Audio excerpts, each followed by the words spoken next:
여러분 어떠십니까? 지금 현재의 삶이 참 감사가 있고 행복이 있고 기쁨이 있고 그리고 하나님이 나의 삶을 통해서 이루실 그 여정에 대한 비전을 갖고 계신지 모르겠습니다. 참 신자나 불신자나 이런 사람도 있습니다. 자기만이 갖고 있는 이제 행복의 기준이 다 다르죠. 많은 사람이 그러더라고요. 어느 맛집을 갔는데 맛있는 음식을 먹고 나왔을 때 너무 기분 좋고 행복하다 이런 표현도 합니다. 또 어떤 분들은 그렇죠.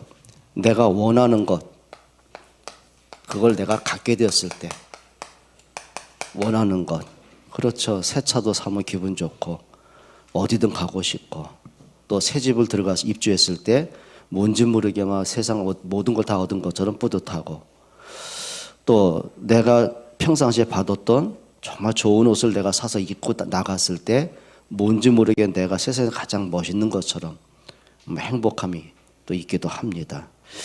또 제일 많은 것 중에 하나가 이럴 겁니다. 우리 자녀들이 아주 건강하게 자라고 아주 일이 잘 풀려갈 때 뭐 그런 거겠죠. 또 어떤 분은 여기서 행복을 찾아요. 세계 여행을 할 때 자기는 행복하더라 표현도 하기도 합니다. 또 어떤 분들은 질병을 앓고 있다가 건강이 회복되었을 때 참 날아갈 듯이 기쁘고 좋더라 표현도 하기도 합니다. 또 이런 사람도 있죠.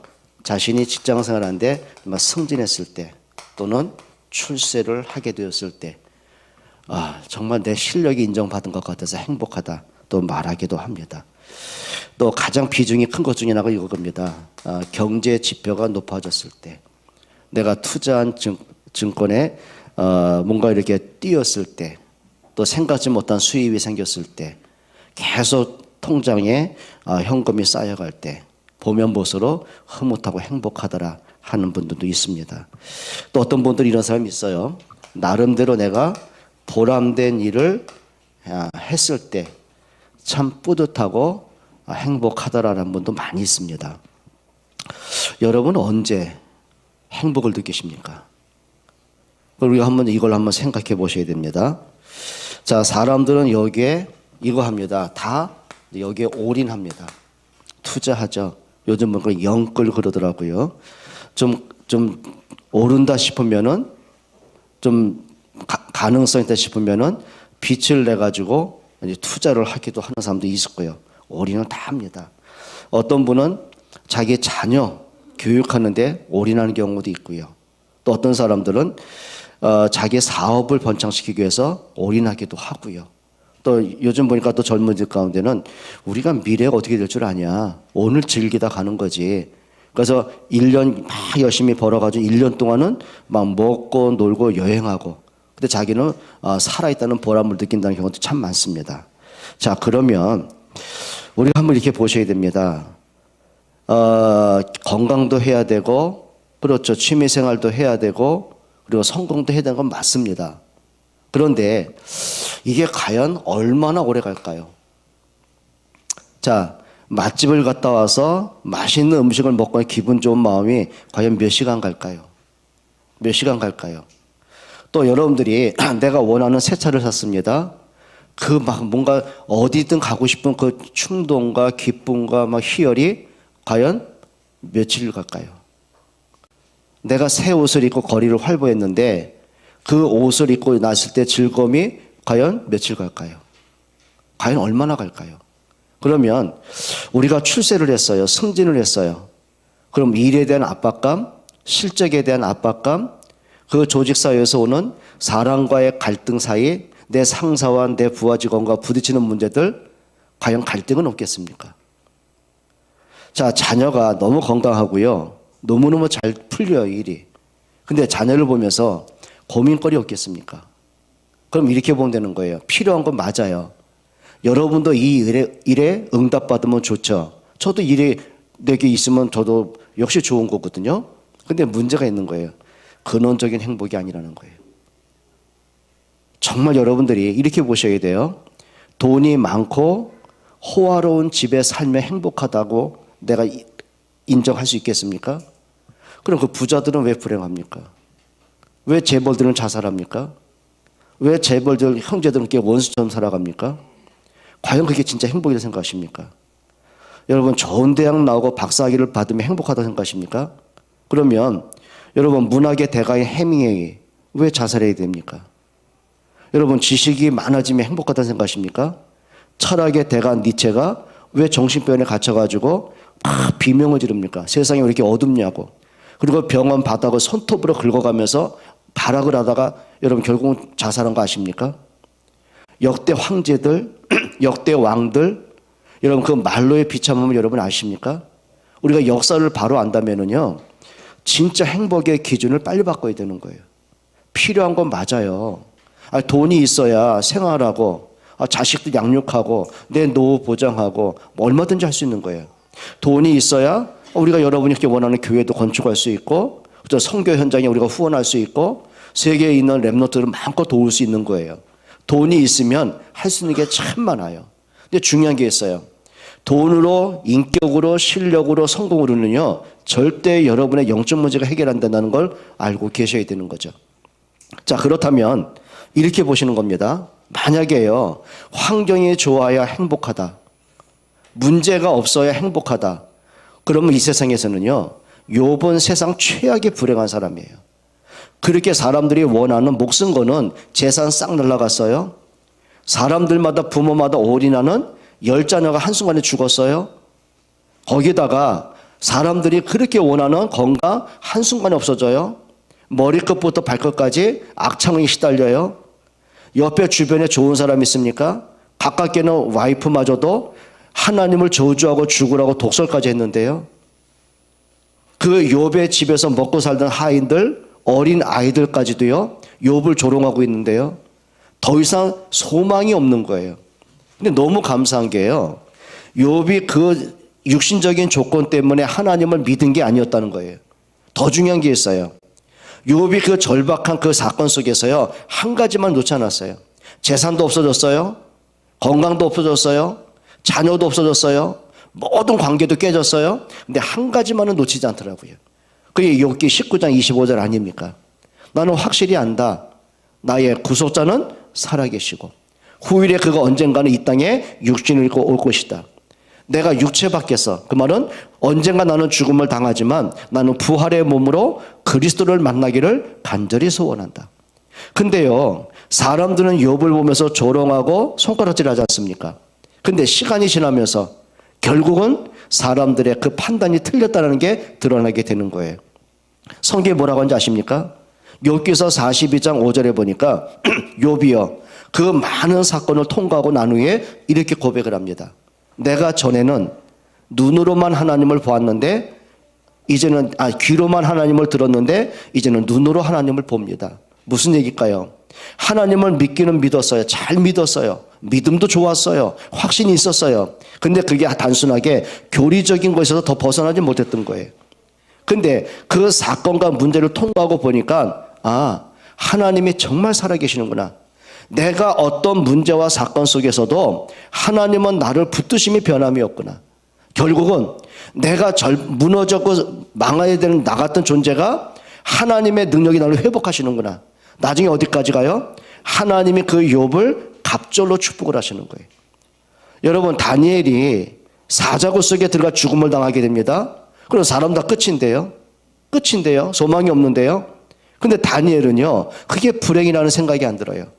그 사자굴 속에서 하나님이 함께 하시는 임마누엘을 누리게 돼요. 그 사건을 통해서 하나님이 하시는 일을 보게 되는 거예요. 그러고 보니 그의 입에서 뭐가 나와요? 감사가 나오는 거예요. 사도행전 7장에 보게 되면 스데반 집사가 전도하다가 유대인과 바리새인들에게 돌팔매로 죽음을 당하게 됩니다. 근데 성경에 뭐라고 하는지 아십니까? 여러분, 돌덩이 하나가 와서 나를 쳐도요, 그것 때문에 머리가 깨지고 피가 나고 너무 고통스러울 텐데요, 그 당시엔 돌 하나가 나오는 게 아니에요. 자, 스데반을 구덩이에 던져버리고는요, 사람의 위에서 돌로 찍어 때리는 거예요. 그럼 거기서 이제 죽게 된 거 아닙니까? 근데 성경이 이렇게 말합니다. 스데반이 하늘을 보면서 찬양을 해요. 뭐가 보였어요? 나를 돌로 찍어 죽이는 사람들, 그거 이전에 하늘 문이 열려지고 하늘 보좌가 보여지고 그리스도가 자기를 맞이하기 위해서 손을 벌리고 서 계신 걸 보게 되는 거예요.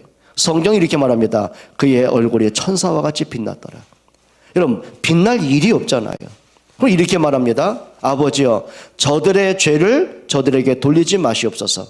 그리고 이렇게 말합니다. 내 영혼을 받으시옵소서. 그래서 성경에는 스데반이 죽었다고 말하지 않고 잤다고 말을 해요. 여러분, 잔다는 말은 뭐예요? 깨어난다는 거 아닙니까? 언제 깨어날까요? 하늘의 영광에서 깨어나는 거예요. 그리스도가 재림하시는 그날 육신이 썩어지지 않는 영원한 몸으로 부활해서 그리스도를 만나는 거예요. 그걸 성경은 잤다고 표현하는 거예요. 여러분, 우리가 자꾸 현실을 보고 내 자신을 보니까는요, 그렇죠. 하나님도 안 믿어지고 말씀도 안 들려지고 고민할 것만 생각나잖아요.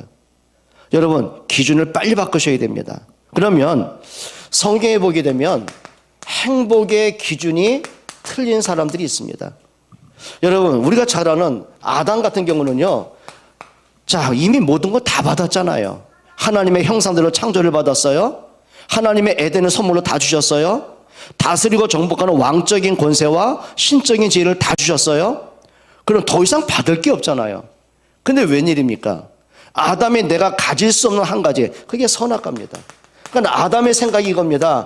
저 선악과를 내 것으로 만들 수만 있다면. 그러니까 착각하는 거죠. 그러니까 이미 받은 은혜에 대한 감사는 잃어버리고요, 내가 가질 수 없는 그 하나 때문에 꽂혀버렸어요. 거기에 마음을 다 뺏겨버렸어요. 결국은 뭐 어떻게 돼요? 마음이 불안한 거예요. 조급한 거예요. 어떻게 하면 저걸 내 것으로 만들지? 그 생각밖에 없는 거예요. 그러니 사단에게 속는 거는 시간 문제인데요, 결국은 자기가 원하는 선악과 먹었어요. 행복합니까? 아니요. 역효과가 나타났어요. 성경에 보니까는 하나님이 아담을 찾으시죠. 아담아, 네가 어디 있느냐? 그럼 이렇게 말해야 될 거 아닙니까? 하나님, 내가 원하는 선악과 먹고 나니 이렇게 행복해요. 그래야 될 거 아닙니까? 근데 그 고백이 안 나와요. 이렇게 나옵니다. 내가 두려워 숨었나이다. 여러분, 기억하셔야 됩니다. 사람들이요, 뭔지 모르게 내가 잡혀있는 생각들을 다 갖고 있더라고요. 여러분은 어디에 내 생각이 자꾸 잡혀 있습니까? 이것만 있으면, 이것만 내가 갖고 있으면, 내게 이런 건강만 주어지면, 내가 이런 돈이 이 정도 돈을 갖고 있으면, 내 자식이 이렇게 좀 성공만 하면 세상 부러울 것 없겠는데, 여러분, 그것 때문에 놓치는 게 얼마나 많은지 아십니까? 여러분, 아담이요, 원하는 선악과 먹었다니까요, 행복하지 않는 걸 어떡합니까? 여러분, 사울 같은 경우는요, 하나님의 은혜로 왕 되지 않았습니까? 그런데 어느 날부턴가 내가 이 권력을 계속 유지하는 길만이 행복이라고 착각을 한 거예요. 그러니까 자기보다 실력이 뛰어난 다윗이 일어나니까 못 견딘 거죠. 그러니까 다윗을 죽이기 전까지는 평안이 없어요. 발 뻗고 잠을 잘 수가 없는 거예요. 그러니까 한 가지 목적입니다. 다윗을 죽이자는 거죠. 그리고 군사 3,000명을 산발합니다. 추격하기 시작하는 거예요. 그러다가 사울에게요, 악신 들려버리고 결국은 어떻게 돼요? 자기 칼에 스스로 엎어져 인생 마감하게 되고요. 여러분, 사람도 자꾸 착각을 해요. 뭔가 성공해야, 권력이 있어야. 여러분, 그 생각 빨리 바꿨으면 좋겠습니다. 여러분, 우리가 잘 아는 가룟 유다 같은 경우는요, 한 가지 생각이 잡혔습니다. 내가 좀 일확천금 가질 수 있다면, 돈을 벌 수 있다면. 그러다가 그 생각이 잡히니까 예수님의 제자로 따라다니면서도요, 관심은 딴 데 있잖아요. 딱 하나, 금고에 손대기 시작하는 거예요. 어느 날부턴가 그 작은 돈으로 만족이 안 돼요. 큰 돈을 갖고 싶은 거예요. 그러니까 눈치를 보니까 저 대제사장과 바리새인들이 예수님을 죽이려고 그래요. 이제 그들을 찾아가서 결탁을 합니다. 그리고 이제 정보를 주는 거죠. 내가 예수님을 너에게 넘겨줄 테니까 얼마 주겠냐? 은 30을 챙겼습니다. 그러면 그 은 30 거금을 자기 집에 숨겨놓고는요, 얼마나 기뻤겠어요. 근데 웬일입니까? 괴로운 거예요. 못 견디겠는 거예요. 그리고는 어떻게 돼요? 스스로 목매어 죽게 되는 거예요. 그러니까 사람들마다 착각이 뭐냐면요, 좀 나도 좀 떵떵거리면 살고 싶은데 나는 왜 이렇게 살지? 내게 주어진 것에 대한 감사와 그 속에서 하나님의 계획과 하나님의 시간표를 놓치는 이런 안타까움을 많이 범하게 됩니다. 여러분들은 무엇 때문에 자꾸 뭔지 모르게 조급하고, 뭔지 모르게 평안이 없어지고, 뭔지 모르게 아쉽고, 뭔지 모르게 말씀 놓치고 예배 놓치고 그럴 경우는 없으십니까? 여러분, 우리 자신들이 이 문제에 대한 답을 찾았으면 좋겠습니다. 자, 성경에 보게 되면 참된 행복을 누리는 사람들이 이제 성경에는 기록이 되어 있습니다. 자, 오늘 한번 29절 한번 읽어보실까요? 이스라엘이여, 너는 행복한 사람이로다. 지금 모세가 하는 말입니다. 이제 광야길 40여 길을 통과하고요, 가나안 땅 정복을 눈앞에 두고요, 이제 눈에 시야에 다 들어오는 거예요. 내가 들어갈 저 가나안 땅 눈에 다 들어와요. 얼마나 뭡니까? 벅찬 순간이겠습니까? 근데 하나님이요, 이렇게 말씀하셔요. 모세야, 네가 저 가나안 땅 눈으로 보기는 하겠지만 너는 들어갈 수 없다. 무슨 얘기죠? 오늘 내가 너를 불러 가겠다는 거예요. 근데 그 순간 속에 모세가 백성들 이렇게 말합니다. 이스라엘이여, 너는 행복한 사람이다. 여러분, 모세가 이 말하면 안 되죠. 나 억울하다. 나는 80년 동안 그렇게 꿈에도 소원이 있다. 가나안 땅 들어가는 거였다. 하나님이 내게 그걸 약속하셨다. 그리고 자, 애굽에서 나와서 40년 광야를 통과하고 이제 가나안 땅 정복이 눈앞에 있다. 근데 내가 저 땅을 못 들어간다. 억울하다. 내가 하나님께 사기당했다. 그래야 될 거 아닙니까? 근데 모세가 이렇게 말해요. 이스라엘이여, 너는 행복한 사람이다. 뭐가 행복하다는 얘기죠? 이겁니다. 너처럼 하나님의 구원받은 사람이 누구냐라는 거예요. 참 안타까운 게 뭐냐면요, 이스라엘 백성이 430년이라는 긴 세월을 애굽의 노예로 살잖아요. 무너진 삶을 살고 저주의 삶을 살아왔잖아요. 자, 그러면 하나님의 능력으로 애굽에서 나왔는데 이들이 놓친 게 이거였어요. 광야 46길을 통과하면서 늘 먹는 거, 입는 거, 자는 거, 거기에 관심이 있었어요. 그러다 보니 가다 보니 뭐가 있어요? 먹을 게 없는 거예요. 또 이렇게 말합니다. 우리를 굶겨 죽이려고 여기까지 인도했느냐? 차라리 애굽에 있었다면 하루 세끼 먹을 수 있었는데, 때로는 불가마 옆에서 고기라도 씹을 수 있었는데 굶어 죽는 것보다는 차라리 노예라도 살아야 되겠다. 애굽으로 돌아가자. 뭘 잃어버려요? 하나님이 구원하신 그 은혜를 자꾸 잊어버려요.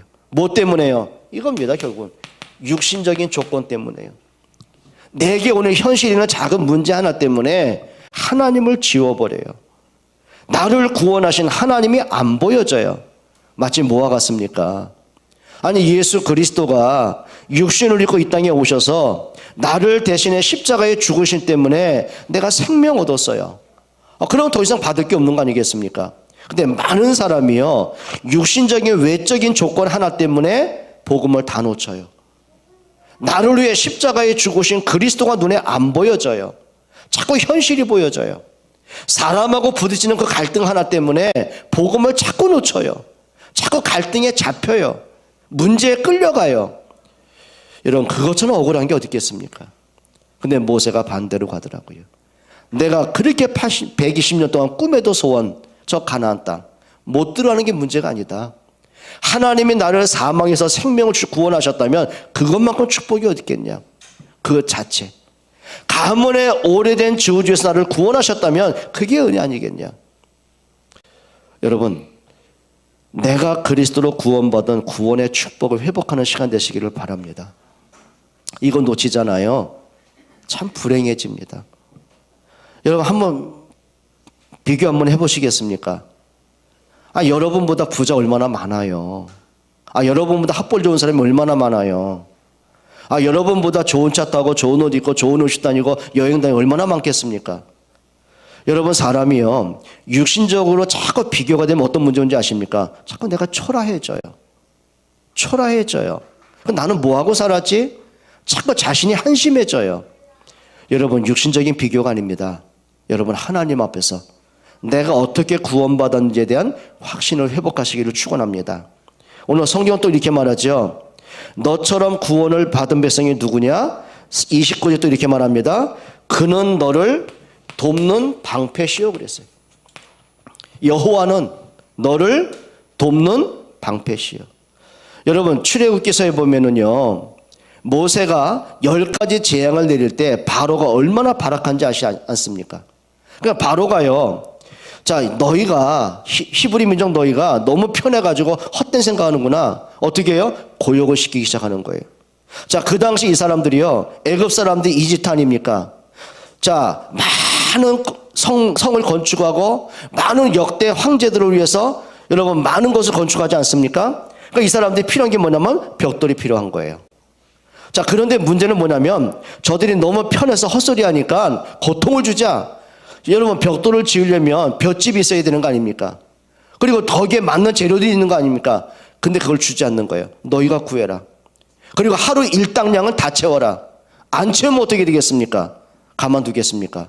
사형당하기도 하고 많은 고초가 오는 거예요. 그러니까 백성들이 이렇게 말합니다. 모세에게 강의를 하죠. 우리가 이런 일이 있을 거라고 하지 않았느냐? 왜 네가 쓸데없는 짓을 해가지고 바로에게 우리가 밉보이게 하느냐? 우리 좀 내버려 두라. 이렇게까지 불신했던 사람들이에요. 자, 그런데 결국 그들의 결과가 뭡니까? 하나님이 말씀하신 대로 하나님의 유월절 양의 피 바른 그날에 바로를 꺾으셨어요.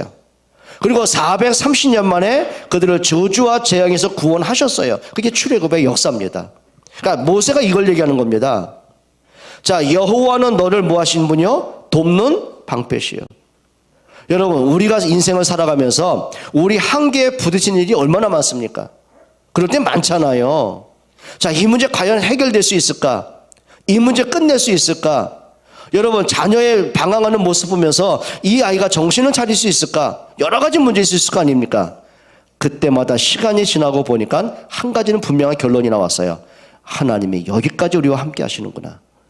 여러분, 이 체험할 수 있는 여러분 되시기를 주의 이름으로 축원드립니다. 그는 너를 돕는 방패시요. 또 29절 이렇게 말합니다. 내 영광의 뭐요? 칼이시요 그랬어요. 칼. 그 말은 뭐죠? 칼. 대적자를 물리치는 무기 아니겠습니까? 자, 하나님이 이스라엘 백성들의 힘을 가지고는 바로를 꺾을 길이 없어요. 아니, 모세가 무슨 능력으로 바로를 대항합니까?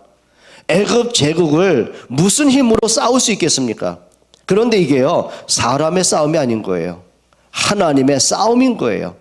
결국은 이겁니다. 모세가 바로를 꺾은 게 아니에요. 하나님이 모세를 통해 10가지 재앙을 내리시니까 바로가 더 이상은 하나님께 버틸 힘이 없는 거예요. 이렇게 말합니다. 내 땅에서 빨리 떠나가라고요. 여러분, 무슨 얘기입니까? 하나님이 모세와 함께 하셨어요. 모세를 통해서 바로를 꺾으셨어요. 이스라엘 백성이 430년의 저주를 해결한 게 아니에요. 하나님의 말씀대로 유월절 양의 피 바른 그날에 430년의 저주가 끝이 난 거예요. 그래서 모세가 이렇게 말한 겁니다. 여호와는 너의 영광의 칼이시라고요. 여러분, 하나님 앞에 믿음의 고백할 수 있는 여러분 되시길 바랍니다. 성경이 이렇게 말하거든요. 너희 염려를 주께 맡겨라. 한번 옆에 분에게 물어보세요. 하나님이 믿어지십니까? 한번 물어보세요. 하나님께 맡길 수 있는 믿음은 있으십니까? 여러분, 이상하죠? 하나님을 믿는데 하나님을 인정하지 않는 신자들이 너무 많습니다. 하나님을 믿기는 믿는데 하나님을 신뢰하지 않을 뿐만 아니라 자기 인생을 맡기지 않는 분들이 너무 많아요. 그러니 염려한다는 말은 뭐죠? 내가 해결해야 되는데 할 수 있는 길이 없기 때문에. 염려는 그래서 오는 겁니다.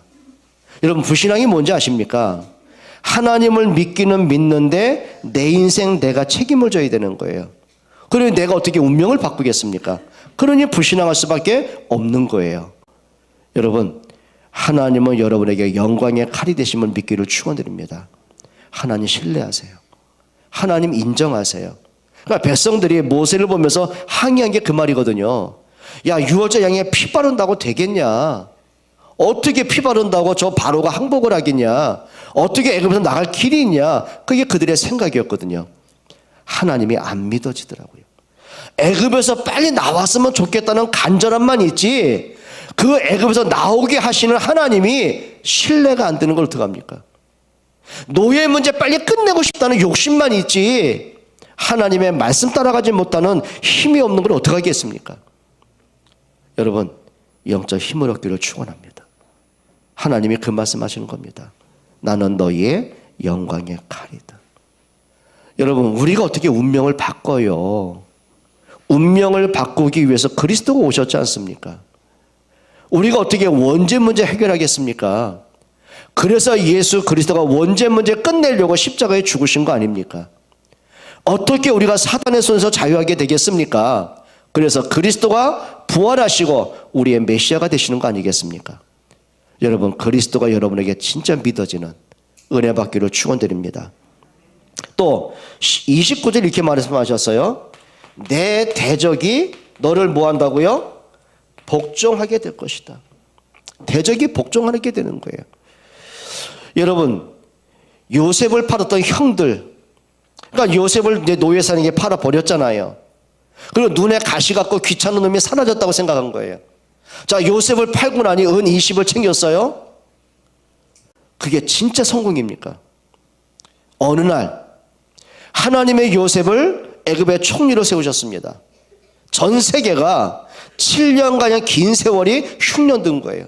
먹을 양식이 없는 거예요. 양식을 살려면 애굽에 들어와야 되는 거예요. 애굽에 들어와서도 돈이 있다고 사는 게 아니에요.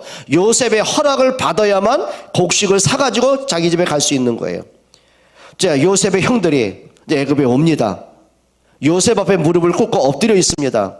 근데 요셉은 알아보죠. 자기들의 형이라는 걸. 근데 형들은 모르는 거예요. 그때 요셉의 형들이 이렇게 말합니다.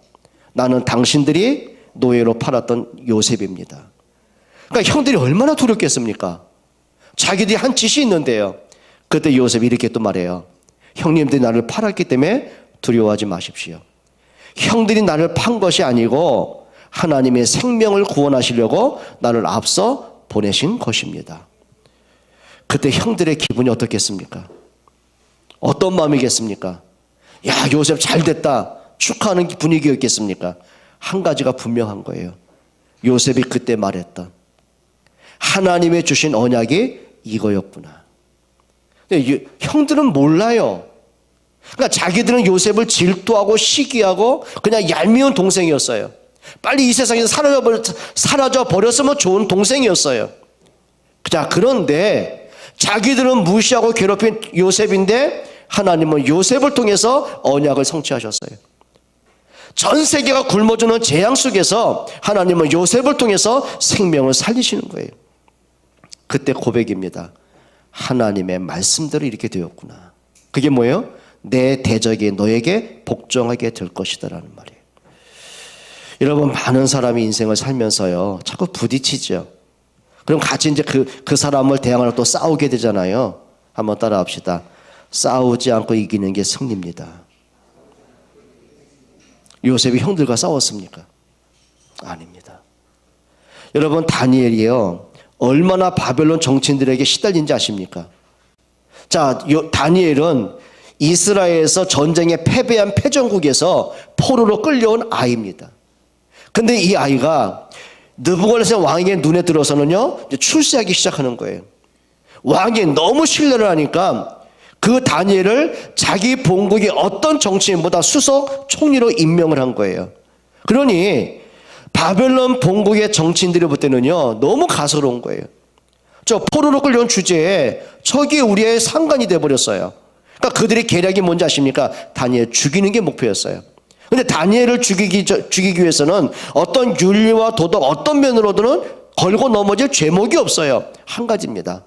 왕은 이렇게 말합니다. 왕이여, 지금부터 한 달 동안에 왕 외에 다른 신을 섬기는 자는 이 국법에 의해서 사형시는 마땅합니다. 그러니까 왕이 통치를 위해서는 자기를 인식을 시키는 게 왕의 습관 아니겠습니까? 그러니까 허락을 한 거예요. 자, 모든 정치인들이 다니엘을 숨어서 지켜봅니다. 근데 웬일입니까? 다니엘 6장 10절입니다. 다니엘이 자기 집에 돌아가서는 예루살렘을 향하여 창문을 열고 하루 세 번 하나님께 기도합니다. 기회를 포착했습니다. 왕도 어찌할 수가 없는 거죠. 그리고 다니엘을 사자우 속에 던져 버린 겁니다. 그럼 그 밤에 다니엘에 대해서 눈에 가시같이 느꼈던 정치인들 이제 승리의 자축을 하는 거예요. 축제 분위기입니다. 이제 우리가 이겼다는 거죠. 근데 그날 새벽에 자기들이 틀렸다는 걸 확인하게 됩니다. 하나님이 주의 천사를 보내셔가지고 사자 입을 막으셨어요. 그 현장을 왕이 본 겁니다. 그리고는 다니엘을 모함했던 모든 대신들을요 사자굴에 집어 던진 겁니다. 여러분 진짜 승리가 뭔지 아십니까? 그러니까 많은 사람이요 자꾸 내 머리를 굴리고 뭔가 인간적인 방법을 자꾸 도움하려고 그래요. 여러분 하나님의 능력을 체험하시기를 바랍니다. 여러분 하나님이 정말 살아계신 게 맞다면 하나님이 여러분 편에서 일하시게 하시기를 바랍니다. 그게 믿음의 축복들이죠. 이 얘기하는 거예요. 내 대적이 내게 복종할 것이고 너는 그들을 밟을 것이다.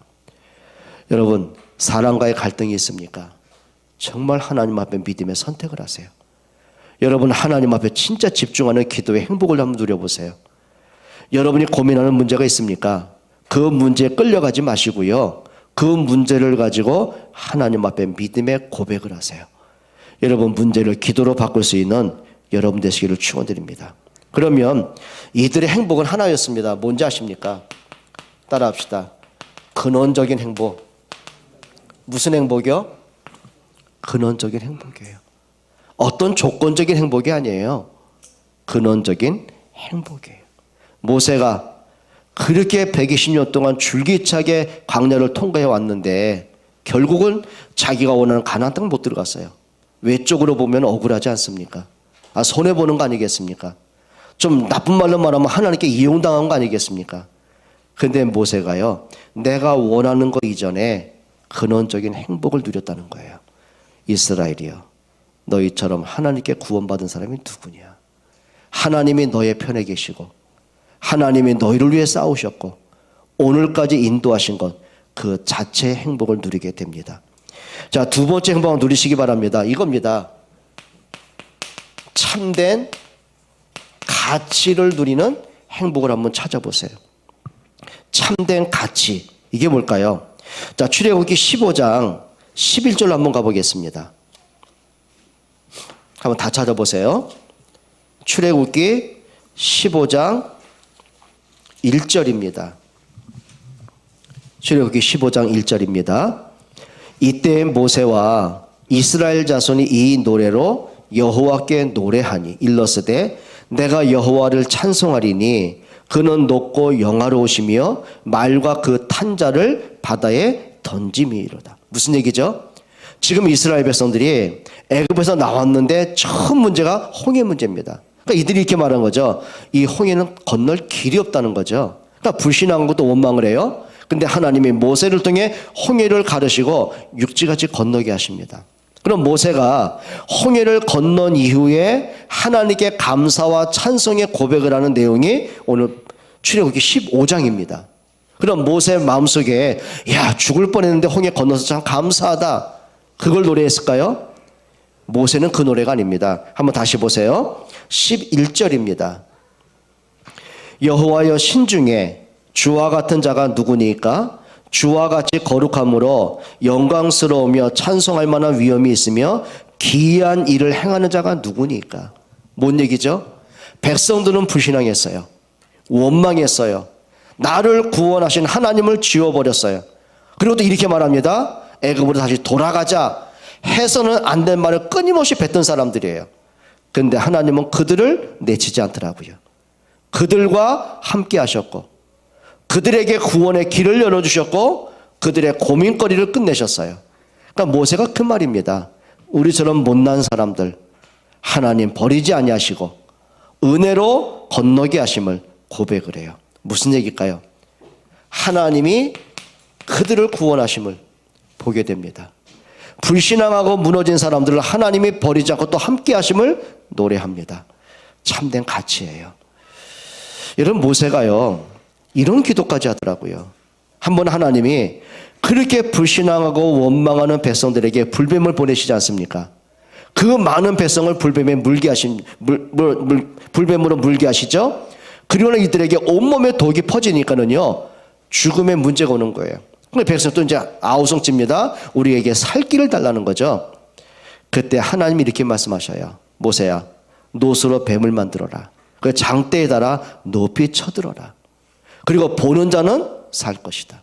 그때 모세가 황급히요 노스를 녹여서 불뱀을 만들어요. 그 장대에 달아요 높이 쳐듭니다. 그리고 모든 백성들이 선포합니다. 보라는 거죠. 그러면 하나님이 장대를 받기 때문에 그들이 살았다는 얘기입니까? 그 차원이 아닙니다. 예수님이 그걸 해석하셨어요. 모세가 노뱀을 높이 든 것처럼 인자도 높이 들려야 하리라. 무슨 얘기입니까? 노뱀은 이걸 얘기하는 거예요. 예수 그리스도의 십자가 사건을 얘기하는 거예요. 그러니까 모세가 오늘 출애굽기 15장에서 하나님을 경배하고 찬양하고 높이는 그 노래의 목적이 뭔지 아십니까? 하나님이 구원하신 백성들을 보면서요. 여러분 참된 가치는 이겁니다. 여러분을 통해서 생명이 살아나는 그 행복함을 누리시기를 바랍니다. 오늘도 잠깐 장단으로 이렇게 사무실에 있길래 얘기를 했어요. 자, 그 울진에 다 화재가 나가지고 많은 이재민이 나왔잖아요. 그리고 이제 장단원 집 앞 뒷집도 다 불이 타간데 유독히 어머니 집만 그대로 온전하게 있는 거예요. 물어봤어요. 그 으름 냄새가 있는데 그 해결되냐 했더니 완벽하게 제거는 안 됐지만 사는 데는 문제가 없다는 거죠. 그러는데 이제 거기 뭐 종갓집 어른들도 계시고 이제 다 불에 타가지고 진짜 아무것도 없는 거예요. 이렇게 말했습니다. 그들에게 집이 안 탔기 때문에 응답이라 이전에 적어도 그들에게는 복음 전할 수 있는 기회 아니겠냐. 그렇죠. 여러분 종갓집이란 건 뭐겠어요? 하나님 없이 사는 사람 아닙니까? 거기다가 1년에 열 몇 번의 제사를 지내는 그런 집안들 아니겠습니까? 그러니까 사단과 귀신 숭배하는 집안들 아니겠습니까? 답은 하나입니다. 그 가정들이 하나님을 알게 하는 겁니다. 그러니까 단순하게 집이 온전해서 감사도 중요한 거지만 하나님이 이 사건을 통해서 하나님의 살아계심이 증거되는 기회구나. 여러분 그게 진짜 행복이거든요. 가문이 복음으로 돌아오게 되는 것들. 여러분과 관계된 사람들이 여러분을 통해서 하나님을 알게 되는 것들. 운명에 묶인 사람들이 여러분을 통해 운명에서 해방되게 하는 것들. 그게 전도의 축복들입니다. 여러분 진짜 가치 있는 것 뭘까요? 생명이 살아나는 가치입니다. 그것보다 소중한 게 있겠습니까? 그러니까 모세가 그렇게 불신앙하고 멸망받을 사람들인데 하나님이 버리지 않으시고 끝까지 은혜 주시고 끝까지 함께 하시고 그들을 지키심을 이제 모세가 찬양을 하는 거죠. 그리고 모세 이겁니다. 하나님 앞에 인생 미션을 감당하고 하나님께 가게 된 그 행복을 노래합니다. 신명기 34장 7절 한번 보시죠. 신명기 34장 7절입니다. 한번 다 찾아보시기 바랍니다. 신명기 34장 7절입니다. 같이 읽겠습니다. 모세가 죽을 때 나이 120세였으나 그의 눈이 흐리지 아니하였고 기력이 쇠하지 아니하였더라. 자, 하나님이 모세를 120세 불러 가십니다. 이제 죽음을 당하게 되죠. 근데 죽는 그 순간까지도 뭐 했다고요? 눈이 흐리지 않았어요. 시력이 좋았다는 말도 되지만 그게 아니에요. 뭐예요? 바로 보고 바로 선택하는 기준을 얘기하는 거예요. 자, 모세가 평생을 두고서 마지막 죽음을 눈앞에 두고서 마지막 고백한 말입니다. 하나님이 우리를 여기까지 인도하셨어요. 그러면서 행복한 그 고백을 하게 되는 거죠. 자, 성경 한번 몇 절 읽고서 마치겠습니다.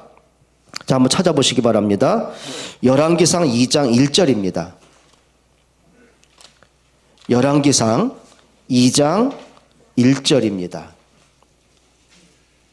같이 한번 읽어보실까요? 열왕기상 2장 1절로 3절입니다.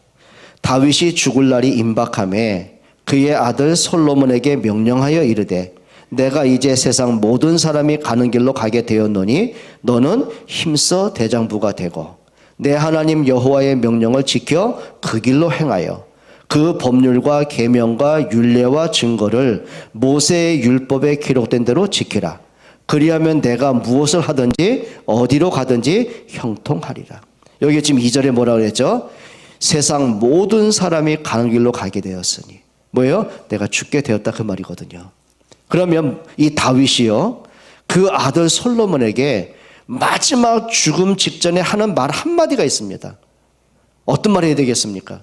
뭐 나라를 어떻게 다스리고 측근들을 어떻게 등용하고, 그거는 본인들이 알아서 할 문제예요. 근데 다윗이 마지막 한마디 할 게 있다면 오늘 본문이었어요. 너는 힘써 대장부가 되라. 근데 그 대장부가 어떤 대장부입니까? 내 하나님 여호와의 명령을 지켜 그 길로 행해라. 하나님 앞에 서라. 무슨 일일까요?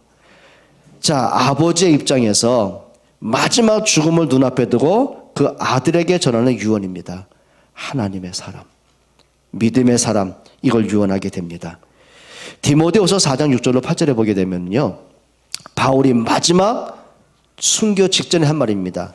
내가 관제와 같이 벌써 부음이 되었다. 그 말은 뭐죠? 내가 하나님께 가게 되었다. 그리고 믿음의 선한 싸움을 싸우고. 무슨 싸움을 싸워요? 믿음의 선한 싸움을 싸우고. 여러분, 우리도 언젠가는 하나님이 부르실러 오지 않겠습니까? 여러분, 행복한 인생을 사는 여러분 되시길 축원합니다. 그래요, 육신적인 건 마음껏 누리세요. 근데 진짜 중요한 게 있습니다. 근원적인 행복만큼은 뺏기지 않기를 축원합니다. 한번 결론 내리고 마치겠습니다. 여러분, 오늘부터 이거 하세요. 인생의 모든 해답, 인생의 모든 결론 어떻게 내리시겠습니까? 과연 육신적인 조건이 해답이십니까? 아니면 정말 근원적인 행복이 여러분에게 인생의 해답이십니까? 그리고 인생에 이거 하셔야 됩니다. 여러분, 방향은 분명하게 정하세요. 비록 속도가 느리지라도요, 방향은 바로 맞춰가야 돼요. 그렇죠? 여러분, 우리 인생의 방향이 어디입니까? 복음의 방향 맞춰가세요. 그리고 여러분, 인생의 목적지는요, 분명히 놓치지 마세요. 아니, 목적을 잃어버리면 어떻게 되죠? 그걸 방황이라고 하는 건데요. 여러분, 오늘 모세가요, 목적지는 뭡니까? 그냥 하나님의 약속 따라 가나안 땅 들어가는 거였어요. 그리고 그 후손들에게 언약 전달하는 거였어요. 그게 전도와 선교죠. 오늘 저와 여러분들에게 인생의 분명한 방향과 목적이 설정되는 축복의 행복한 날이 되시기를 축원합니다. 하나님께 감사를 드립니다. 정말 복음 때문에 행복한 자가 되기를 원합니다. 우리 후대가 언약 안에 살아가는 그 모습이 우리 부모의 행복이 되기를 원합니다. 정말 우리의 삶의 현장에서 하나님의 살아계심이 증거되어지고 전도와 선교와 렘넌트가 일어나는 그 응답이 우리의 인생 행복이 되게 하여 주옵소서. 이를 감당할 수 있는 참 믿음과 지혜와 건강과 참된 경제의 축복을 허락해 주옵소서. 예수 그리스도의 이름으로 기도합니다. 아멘.